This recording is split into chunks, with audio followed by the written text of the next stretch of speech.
राम राम। आज हम श्रीमद् भगवद गीता के अध्याय 18 मोक्ष संन्यास योग का श्लोक 31 संस्कृत उच्चारण और हिंदी अर्थ सहित समझेंगे। पहला चरण मिक्स किया यया।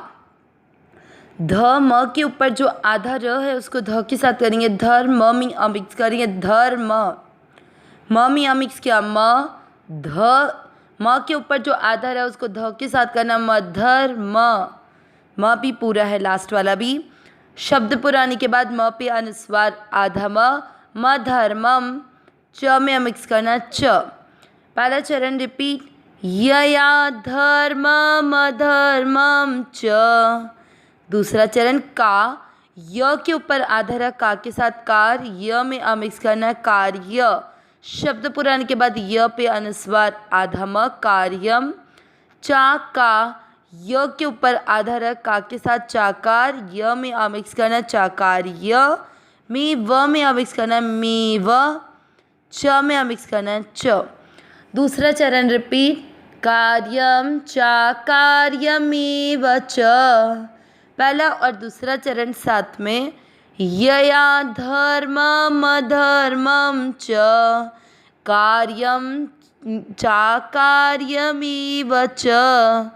तीसरा चरण य में मिक्स किया। य था व पूरे के साथ आधा तवत अयथावत। प्र का मतलब हुआ प आधा और र पूरा PRA। प्रजा ना, जा और ना दोनों मात्राएं दीर्घ में आएगी। थोड़ा सा लंबा खींचते हुए ती की मात्रा को छोटा करना है। प्रजानाति। तीसरा चरण रिपीट। अयथावत प्रजानाति। चौथा चरण बू। मात्रा के अंदर आधा द और ध से धनुष पूरा। आधे द को बू के साथ करेंगे बुद्ध और पूरे अक्षर ध पर ई की मात्रा धी। ई की मात्रा तो विसर्ग को पढ़ेंगे ही। बुद्धि ही। सा। पा थ के ऊपर आधा र पार्थ में मिक्स करना है पार्थ। रा मात्रा दीर्घ है, थोड़ा सा लंबा खींचना है। राज में मिक्स करना है राज। सी की मात्रा बड़ी लंबा खींचना है राजसी। चौथा चरण रिपीट। बुद्धि सा पार्थ राजसी। तीसरा और चौथा चरण साथ में। अयथावत प्रजानाति बुद्धि सा पार्थ राजसी। पूरे श्लोक का उच्चारण एक साथ। यया धर्मम धर्मम च कार्यम चाकार्यमेव च अयथावत् प्रजानाति बुद्धि सा पार्थ राजसी। एक बार फिर से। यया धर्मम धर्मम च कार्यम चाकार्यमेव च अयथावत् प्रजानाति बुद्धि सा पार्थ राजसी। श्लोक का अर्थ समझेंगे। इससे पिछले श्लोक में हमने सात्विकी बुद्धि के लक्षण देखे, अर्थात जो बुद्धि प्रवृत्ति और निवृत्ति को, कर्तव्य और अकर्तव्य को, भय और अभय को, बंधन और मोक्ष को भली भांति जानती है, वह बुद्धि सात्विकी कहलाती है। आज के श्लोक से हम राजसी बुद्धि के लक्षण समझेंगे। पहले शब्दों के अनुसार अर्थ समझते हैं। यया यानी जिसके द्वारा, या मनुष्य की बुद्धि के लक्षण के बारे में बात कर रहे हैं, इसलिए ये मनुष्य के बारे में हुआ। यया यानी मनुष्य अर्थात जिसके द्वारा। आगे धर्मम धर्मम दो शब्दों में विभक्त होगा। म धर्मम का जो म है उस आधे म को धर्म के साथ जोड़ेंगे तो धर्मम, और म में जो मिक्स किया उससे हो जाएगा अधर्मम। तो धर्मम यानी धर्म और अधर्मम यानी अधर्म को। च यानी और, कार्यम यानी कार्य, जो कार्य होता है उसे हम कर्तव्य भी कहते हैं। चा कार्यमेव, देखिए चा यानी च और अकार्य, अकार्य का अ और च की अ और अ मिलकर आ बन गया, इसलिए चा कार्य बन गया। मेवा का आधा म कार्य के साथ जोड़ो तो चा कार्यम धन एव, ऐसे ही बना। अब चा कार्यम को भी अलग अलग विभक्त कर दिया तो च धन अकार्यम धन एव। च यानी और, अकार्यम यानी अकर्तव्य को, एव यानी भी। आगे च यानी और, अयथावत यानी ठीक तरह से नहीं, प्रजानाति जानता, बुद्धि बुद्धि, सा उसकी, पार्थ पृथा के पुत्र, कुंती का दूसरा नाम पृथा और पृथा के पुत्र होने के कारण अर्जुन का ये नाम संबोधित किया गया पार्थ। राजसी राजसी है। पूरा अर्थ क्या निकला?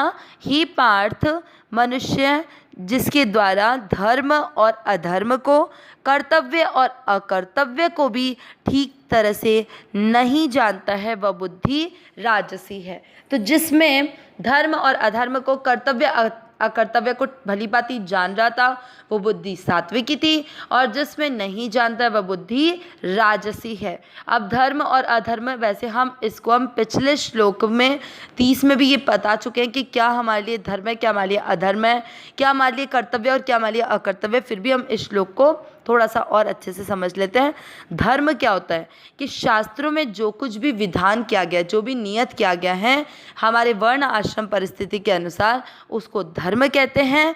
जो भी शास्त्रों में आज्ञा दी गई है कि जो अगर हम फॉलो करते हैं तो हमें परलोक में सद्गति प्राप्त होगी, वो धर्म है।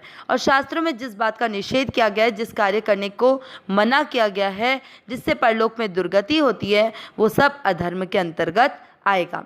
अब कैसे? जैसे कि अगर हम अपने माता पिता की, बड़े बूढ़ों की सेवा करें, दूसरों का हित करें, दूसरों को सुख पहुंचाएं, अपने तन मन से सबकी सेवा करें, जितना हमारे पास समय, शक्ति, समझ और सामर्थ्य है उसको सभी के हित में लगा दें, तो ये सारा धर्म है। और जब हम अपनी जितनी भी शक्ति, समय, सामर्थ्य और समझ को दूसरों का अहित करने के लिए लगा दें, दूसरों की धन संपत्ति, उनका अधिकार छीनने के लिए लगा दें, उनकी हत्या करने में लगा दें, उनका किस तरह से अहित हो सके उसमें लगा दें, तो ये सब करना, दूसरों को दुख देना अधर्म है। तो मतलब क्या हुआ कि जिससे जीव का कल्याण हो वो धर्म, और जो जीव को बंधन में बांध दे वो हो गया अधर्म। आगे कार्य और अकार्य। कार्य यानी जो भी हमारे वर्ण आश्रम परिस्थिति के अनुसार शास्त्रों में हमारे कर्तव्य, जो हमारे को करने लायक बातें निधान किए गए हैं, जो बताए गए कि ये कम से कम करना चाहिए, वो हमारे लिए कर्तव्य हैं। इसलिए जो हमारे समक्ष काम आ जाए उसे कर्तव्य समझकर तत्परता पूर्वक निष्काम भाव से कर लेना चाहिए। अगर हम ब्राह्मण, क्षत्रिय, वैश्य, शूद्र सभी के अपने अपने अलग अलग कर्तव्य कर्म हैं, तो जिसके लिए जो जो भी कर्तव्य कर्म, ये भी हम इस अध्याय में पढ़ेंगे कि चारों वर्ण के लिए कौन कौन से कर्म हैं। तो जिस वर्ण के लिए शास्त्रों में जो जो कर्म नियत किए गए उन कर्मों को तत्परता पूर्वक कर लेना, कर्तव्य का भली भांति पूर्वक पालन करना हुआ। और जो हमारा कर्तव्य है उससे विमुख हो जाना, जो कार्य हमारे सामने आ रहा है उसमें अपना समय न लगाकर, अपनी समझ न लगाकर, अपनी सामर्थ्य न लगाकर केवल और केवल अपना स्वार्थ का भाव कम पूरा करना, वो सब अकर्तव्य के अंतर्गत आ जाता है।